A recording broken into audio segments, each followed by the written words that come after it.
Tak jistě pozná každý. A když jsme dneska u těch filmů, tak jsem tady našel docela dobrý úryveček, který dost vysvětluje a můžeme se v něm i vidět.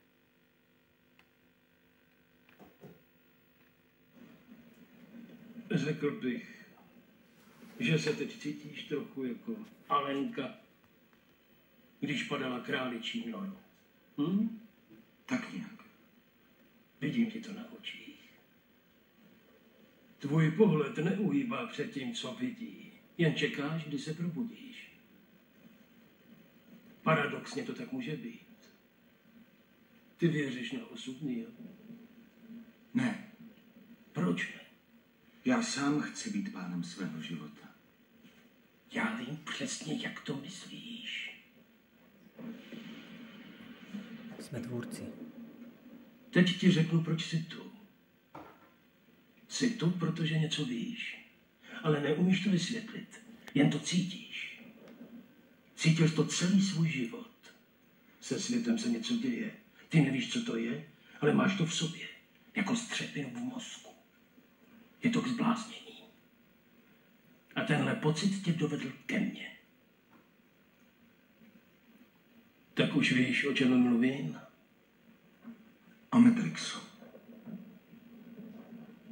Chtěl bys vědět, co to je? Matrix je všude. Obklopuje nás. A to i teď. Tady v téhle místnosti. Vidíš ho, když se podíváš z okna? Nebo když zapneš televizi? Ty ho cítíš cestou do práce. Nebo do kostela. Když platíš daně. Je to svět, který máš před očima, abys neviděl pravdu. Jakou pravdu? Že jsi jen otrok, Neo. Jako každý ses narodil do zajetí.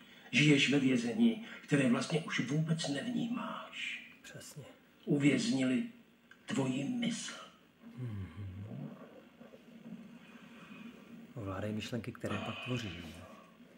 Bohužel ti nedokážu popsat, co to Matrix je. Musíš se přesvědčit sám. A kterou si vezmeme, přátelé, kterou jsme si respektive vzali. No jo, červenou. Je to trošku komplikované. Máš poslední šanci. Z téhle cesty se nemůžeš vrátit. S modrou kapslí všechno skončí, probudíš se doma a budeš věřit, čemu budeš chtít. Ale s tou červenou zůstaneš v říši divů. A já ti ukážu, jak hluboko králičí nora vede. Nic lehkého, ale dáme. To dáme. Už jsme to dali. Se to stalo. Pamatuj si. Já ti nabízím jen pravdu.